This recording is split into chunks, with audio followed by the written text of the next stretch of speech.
The Hub is presented to you by Calvo Enterprises, Inc.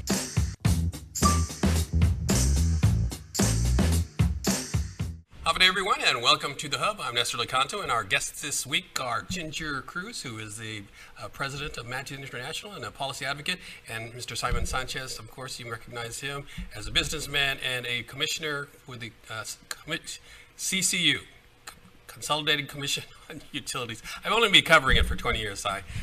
All right. Now the CUC and Saipan, so you got to get all the acronyms right. All right, but they're here to talk about a little bit about a major project that they're being proposed to put our power system underground. And I'm going to start with you, Ginger. Just give us an opening, kind of overview of what this project entails. Sure. Well, we all lived through Typhoon Mawar, and as that occurred and the extent of the damage to the island and to the military bases specifically became apparent, it became quickly apparent to a lot of folks that in the year 2023, putting the power lines underground made so much sense, not only for the economy of Guam and the people of Guam, but as important for the national security. You have every single space, land, air, submarine base located on Guam at the tip of the spear at the most important time for the Indo-Pacific region. And so that's what kind of triggered it and got Simon and I started talking about the need to put Guam's power underground, not only for Guam, but as a matter of national security. But $7 billion, that's the estimated cost right now, Simon. Who's going to pay for that? Well, as we point out in the white paper that we presented, we have been hardening the distribution system at GPA for the last 20 years after Pang San Hua, but we've been using concrete poles because you can do that for a couple $100 million. To underground all of Guam is now estimated, and John Benavente has done a pretty good analysis, about $6.4 billion just for the undergrounding. And then we want to bring in a large battery as well that kind of fits into this energy resiliency concept that Ginger and I are promoting. But the combination of which approaches $7 billion. And by putting the distribution system underground, because notwithstanding the load shedding challenges that we're facing right now, generation survives typhoons, right? But it's and even with concrete poles, of which in the last 20 years we've hardened 15,900 out of 16,000. We're down to the last 100 because that was affordable. That's what ratepayers could afford. But as we point out, the cost to underground, $6-7 billion, would price the power beyond the reach of our people, and that we can't do, right? And yet, as Ginger pointed out, the entire island was exposed. The military was exposed. We were surprised to see how many wooden poles are still at Big Navy and on the Air Force Base. But after Pang San Hua, Anderson Air Force Base hardened from the dead combustion turbine to the front gate. Because as you know, they run their own distribution system through a private contractor. And they had power throughout Marwar to the front gate. Once it entered the gate, though, they had some challenges in their internal distribution system. Big Navy isn't hardened at all. And that's the bigger installation, that's the bigger presence here. And they have hundreds of wooden poles that they had to deal with that they're taking down. And I'm sure they're on their way to hardening within their base. And I'm going to guess probably undergrounding, because that makes a lot more sense, because concrete poles stand up, but the wires come off the poles, right? And we, even though our recovery was much faster than it was under Pang San Hua, but we cut it in half. In a modern society like today, and with telecom, every one of us has a phone and an iPad or a computer. Telecom is now in the Mount Rushmore of who do you need to restore besides the hospital, sure, the water. You need energy.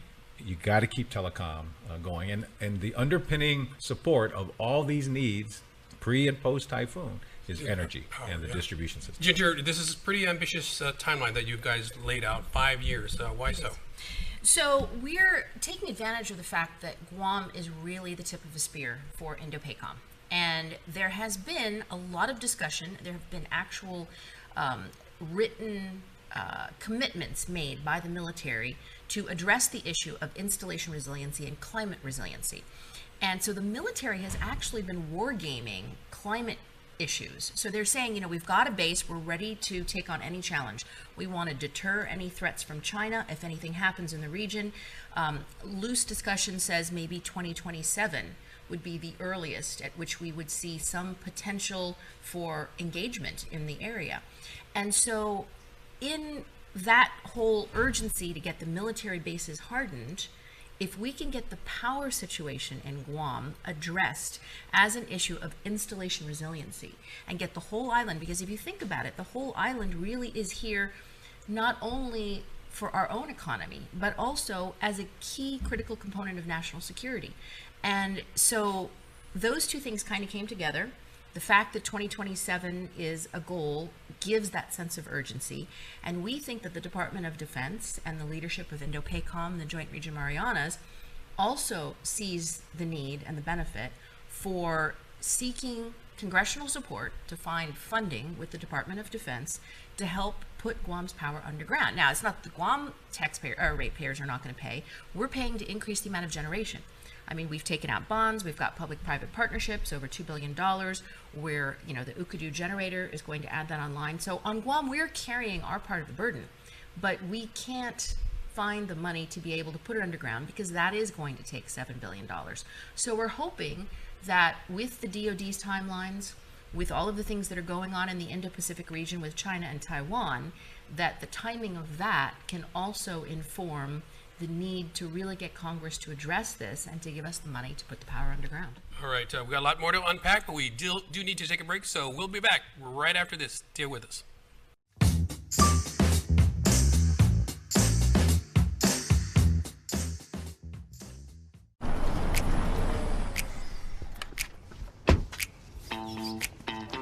There it is. My dad went EV. It's electric. Don't be shocked. The guy who's eternally locked out of his email is going EV. Ooh, nice car. Actually, it's an Ev. Rhymes with Kev. Look, EVIP parking. I get it. You think they don't charge fast enough or go far enough. Up to 80% charge in 18 minutes. Range? Heck, we could go to Mexico. Are you Kevin Bacon?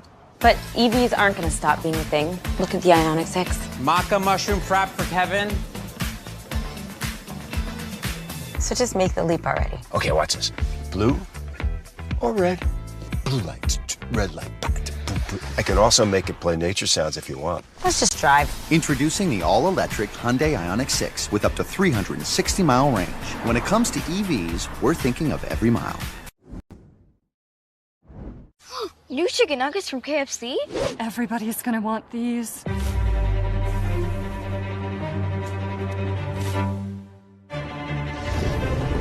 Let's eat these inside. Try new Kentucky Fried Chicken Nuggets. You've never had nuggets like these.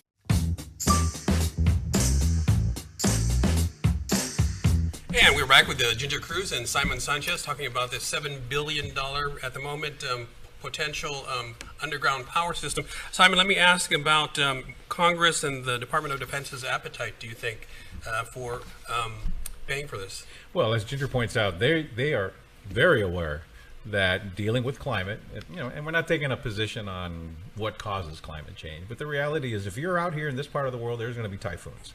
And as we point out in the report, Ginger's pulled out a number of their own studies and other federal studies that says this is what's happening. So how do we prepare for that? And Department of Defense has the biggest purse, has the greatest interest in protecting America and protecting Guam and the region. And so that's who we have focused our attention on, because it's in their interest to protect us and it's in their interest to protect America. Today, Ginger and I were both at the Codell this Thursday, this morning, and China was mentioned in every other sentence by every representative. The concern about China, their presence, the kinds of shenanigans that they pull in the region. Palau talked about intrusions that were inappropriate. Governor Palacios talked about intrusions that were inappropriate. So we know China is a concern for the region. It's a concern for the country. So how do we deal with it? And then Marwar comes in, and better than a tabletop, it was the real thing. And it really exposed the weaknesses in the distribution system. The military is a customer of the Guam Power Authority and has been for 20, 30 years and just signed up for another 10 years. And of course, we're a customer of the Guam Power Authority. So it's a mutually beneficial interest. It's a win-win. It's similar, if you recall, Nestor, we got Department of Defense to build the brand new Northern Wastewater Treatment Plant at no cost to ratepayers. that was an example of finding solutions that benefit Guam and benefit the military, and convincing them that it was in the military's interest to produce a win-win solution for the community. Because on the one hand, we're the tip of the spear. On the other hand, we're also the first line of defense. And you've got to protect that line of defense. And energy resiliency is fundamental, right? You can't bring in, Ginger has great examples about the military loves all these toys, but the toys don't have energy, then they're not useful. And so energy resiliency is critical to our people. It's critical to the Department of Defense. It's critical to our country. And so we're building support. If you recall, the community came out, particularly at the Chamber of Commerce years ago, and I was still on the commission back then, back in 2008, about the buildup. And remember, it was a Marine base by 2020 and $30 billion. And even the community said, hey, we like the concept, it's a little rushed, but we understand, right? And so, and that's where the 5 years comes from, because, when you talk to John B., and we've built some infrastructure. Even if you handed us $5 billion tomorrow, we couldn't build it that fast, right? And we don't need all the money at once. John Beneventi suggests maybe $2.5 billion would get us off to a good start. And then going to the Congress, we're saying, look, you can break up this $7 billion over the next 5 years. It's not going to break the DoD budget. I mean, we are a mosquito in terms of expense when it comes to DoD spending. And yet the reward, the bang for the buck, no pun intended, right, of putting the entire distribution system underground and then adding Ukuru by 2026 and the renewables that we're adding, that mix is going to provide more reliable power at a lower cost, as long as we can distribute that energy to all the customers, the people of Guam, and the U.S. military. And we're getting some very positive responses from our leadership. We briefed Governor Liu. We're about to brief Governor Palacios, but he's aware of it. We get a chance to brief the Admiral next week.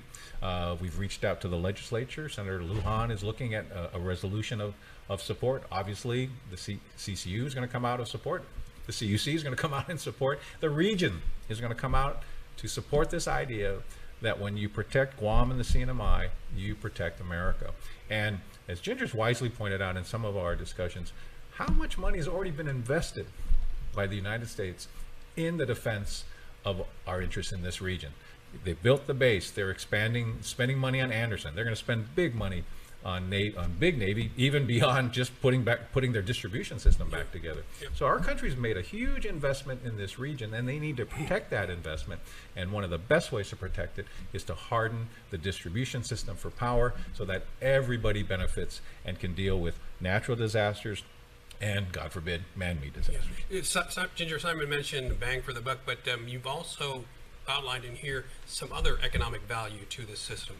Absolutely. So when you're talking about recovery from typhoons, Guam always has this lag time. I mean, we have to have Antonov aircraft bring in extra bucket trucks, and there's all of this money that's expended to string the lines back up on those concrete power poles. All of that money would be saved. If you think about it, if the power gets put underground, not only do you not lose power during the storm, I mean, there were some places on Guam that were underground that didn't lose power throughout the storm. If the whole island was in that situation, business could come back much faster. A lot of times they're offline because the power is out, and that sort of delays everything else. If they're able to come online faster, that reduces how much disaster unemployment that the federal government has to spend. That reduces, there's a lot of positive benefits from being able to keep the power going. The other thing to think about too is they're installing a 360-degree missile defense system to defend Guam against the unlikely event that a missile hits us. But we know that it's extremely likely that a typhoon is going to hit us, and yet we don't have anything to protect us against that. So if you just sort of look at this, it's not only common sense. In the long term, it's more affordable, because in the long term, it's going to provide a security and a resiliency that's going to not only help national security, it's going to help the economic development of Guam. One other key thing, all of the undersea cables that terminate in Guam. There's been discussion for decades about using Guam as a data center. And now that artificial intelligence uses a ton of data, the demand for more data centers where these underwater cables come out is increasing. But one of the great barriers to putting a data center on Guam is the fact you can't guarantee that the power is going to stay on. And you cannot have a data center that, okay, it's great except for the 3 weeks after the typhoon when we have to string everything back. So there's a lot of economic development, and those are just a few, but there's a lot of economic development benefits to this. And if Guam is stronger, then the United States is stronger, because we are that beacon for the United States in the middle of the Pacific. So our economic health as a tourism spot, as an economic development engine, and as a defense site is all enhanced by what we consider to be a relatively reasonable investment. All right, we got to take another break, but when we come back, we'll talk about public and stakeholder engagement and leadership engagement and all that stuff that you need to get out there so that you can convince people that this is a great idea. We'll be back with more of The Hub right after this.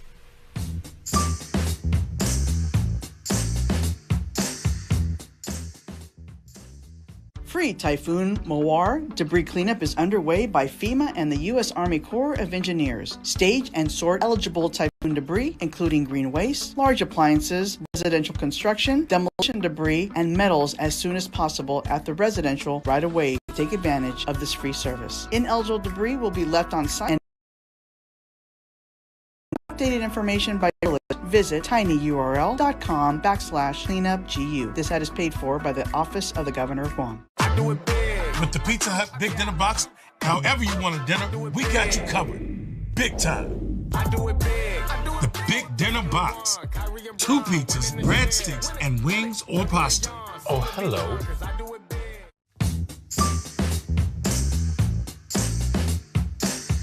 And we're back with Ginger Cruz and Simon Sanchez, and of course we're talking about this underground power system that is being planned for possibly in the near future, I would say, in a five-year plan. Talk about your efforts at public engagement. I know you mentioned earlier that you've talked with the governor and the governor of Saipan and with some congressional leaders. Tell us both of you about some other engagement that needs to be done to get this really rolling. Well, I think one of the things that makes something like this really move is when everybody's on the same page. There's a lot of things that are going on post-Mawar. The military right now is in the midst of getting the funding to repair the bases. The government of Guam is sort of looking at the long-term plans for what they want to do. The Guam Power Authority is looking at long-term plans as well, talking to FEMA. But if everyone can coalesce around a concept that would then inform future planning, then the likelihood of it happening really increases. And so we've been talking to everyone. We've been talking to the Mayor's Council. They're ready to support. Really, the thing that we're waiting for right now is just the final piece, which is the Guam Power Authority, who's done a wonderful job preparing the numbers. And we're not, I don't mean to sound awful about this, but we're not Puerto Rico. You know, the Guam Power Authority has actually proven that when you give them the funds, that they're able to execute. Ukudu Power Plant is a good example. It got delayed a little bit because of the typhoon, but everyone can see, I mean, that is on track. That's going to add generation. So what we need to do is we need to get the community at large engaged. We need the business community. We've been talking to the Chamber of Commerce because they're a critical part of this, because each member of the Chamber of Commerce engages with other members of the business community. And so you'll have a shipping company or a fuel company or a major retailer who can work with their corporate headquarters and have them use their lobbyists in DC to say, hey, this is good for everybody. If Guam has reliable, long-term power survivability in an era where we know there's going to be typhoons, and this El Nino is potentially going to last for the next 3 years. And those are 3 really critical years when we've got to be able to assure everyone that we have that survivability of power. So it's a matter of getting literally everybody on board, every community group, every business group, all the political support. And then on the Hill, we met with Congressman Moylan, and he was talking about members on both sides of the aisle, finding out who are Guam's friends on the Hill, how can we work through these issues, and let everybody understand it's not only in Guam's interest, it's also in the U.S. national interest. And if we can make that case effectively, then I think we do have a good shot at it. Yeah. Simon, what are some of the challenges? I know in your experience with the CCU and for example, Ukudu, and letting the public know that this is good for them. But there are challenges like land rights and that sort of thing. Talk about that. Well, I mean, actually, one of the things we think about is we want to make sure we don't dodea the power system where the military builds their own. But we've had these discussions before. That's why they didn't build a brand new wastewater treatment plant. They paid for upgrading ours. And Ukudu is a short 24 months away, 36 months away. It's between the new solar farm and Ukudu. Ukudu's a $600 million plant. There's $1 billion of new generation that's being put in, public-private partnership, already on track, already permitted, right? And that's the closest solution set to eliminating any concerns about capacity. We had the unfortunate accident in 2016 with Cavers 3 and 4. We were going to retire them. We've had some delays on Ukudu, but it's happening. And Ukudu is going to be the fastest solution to generation, but we need to do the distribution side, because it doesn't matter if you generate the energy if you can't distribute it. And Marwar really exposed the weakness. And to me, it's just such common sense now, as Ginger alluded to. It makes sense for Guam, it makes sense for our country. And it recognizes that the people of Guam have done their share, but they can't come up with $6 billion if we want to keep power affordable. And if we had to put in the $6 billion ourselves, even the military they paid 20% of it anyway, right? So it's this collective effort that Ginger and I realized was the key to being successful. And we're reaching out to the community, the elected representatives, we're reaching out to the military. We've even expanded discussions to include the CNMI, because they're part of the same argument that we're defending our country out here. You need to invest in the ability to defend our country, and energy is probably the most important. Without energy, you have nothing. And so the focus on the distribution side is where we are, because we see the generation side being solved by Ukudu, notwithstanding the delays. That $1 billion of investment is already in the ground or being put into the ground. We need help on the distribution side, and that's where we're focused. And burying these cables underground would be using the existing right-of-ways. We wouldn't be needing to condemn any other property. We don't think so. I mean, we already have poles on easements, so it's just putting that underground instead of in the air. Yep. And then there's one other benefit, potentially the $153 million for the broadband. As we're looking at trenching for broadband, as the Guam Waterworks Authority is looking at upgrading water lines, this is a matter of urban planning. If we can get the funding for this and we can sort of look ahead, one of the reasons we want to talk about it now is that you can save money by taking that trenching, doing it once, and potentially in certain areas, and being able to solve 3 problems in one swoop. And as Ginger alluded to, we're not just looking at DOD. We'll look at FEMA. Governor Liu directed us to FEMA. We had some great meetings, and FEMA has gone from just paying for old mistakes to actually future mitigation for exactly what Ginger said. They're tired of coming in after the fact. If they invest their money before a disaster hits a community, in future needs for FEMA decline. But FEMA faces challenges in the budget. FEMA has to deal with Lahaina now, has to deal with flooding in California, and has to deal with typhoons on Guam. And so we're going to pursue funding from all sources. But we think the Department of Defense knows that they've got to help us help them. And the best way they can help us is to fund the undergrounding of the distribution system on Guam. Yeah. Explain a little bit more about how this goes through the congressional process. How would this be presented to Congress, and how does it get through that, what is, the congressional red tape? So we're pretty excited about the progress we've made so far. So when Mawar hit, it was right at the tail end of when the House and the Senate were discussing the National Defense Authorization Act, which is the DoD budget. And we so that would be the vehicle, the NDAA? Exactly. Yeah. Well, that would most likely be. Right. That's the one that funds the military construction money, which is the largest amount of money that has been put into Guam for all of the military bases. And there is precedent for using military construction money outside of the fence when it contributes to something that is of value to the military. So we can use that as a vehicle, and Congressman Moylan did, Simon talked to him, he got language into the House side, and then I worked with certain folks that are on the lobbying side of the Senate, and they thought it was really important, and so they, along with INDOPACOM and some other folks, said, let's get some language into the Senate side. And so we're very lucky at this point that even though we only had 2 weeks to do it, that we have language in the Senate and the House version. So what's happening now is those two versions are being reconciled. And then once those conference committees come up with the final version, at least there's a marker. Now, there's no money yet, but the thing that's important is to have the NDAA for this year actually mention that the infrastructure in Guam is a priority. So then once that study is done, then it opens the door. And then the idea is that will then lead to a study by the Department of Defense, which will start to make concrete recommendations. And once we send GPA's plans over and everybody looks at it and Indo-PACOM considers it, then there's a good chance that they will be able to discuss in the committees putting an actual dollar amount into the 2024 budget. So, you know, the timing was lucky so far. We're crossing our fingers it makes it through the conference committees, and then we'll see if the project starts to get some legs and moves into funding for next year. How about business and corporate lobbying? I mean, you know, there's someone's going to have to supply the materials, and someone's going to have to do the work. So we talked about that because it's not just vendors that are here, like the oil companies. I mean, we have a lot of companies here that have ties back to the mainland, but contractors. You know, to do the buildup, the best contractors on Guam had to partner with very large U.S. contractors for the bonding, right?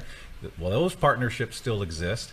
The buildup is still going on, and the U.S. partners, they have congressmen and senators. It's in their interest to keep this going so that we can complete the circle of defending our country by defending and improving Guam. And so that's the outreach. We're going to ask to meet with Guam contractors. You know, it's really, as we like to say, we're building the choir of voices.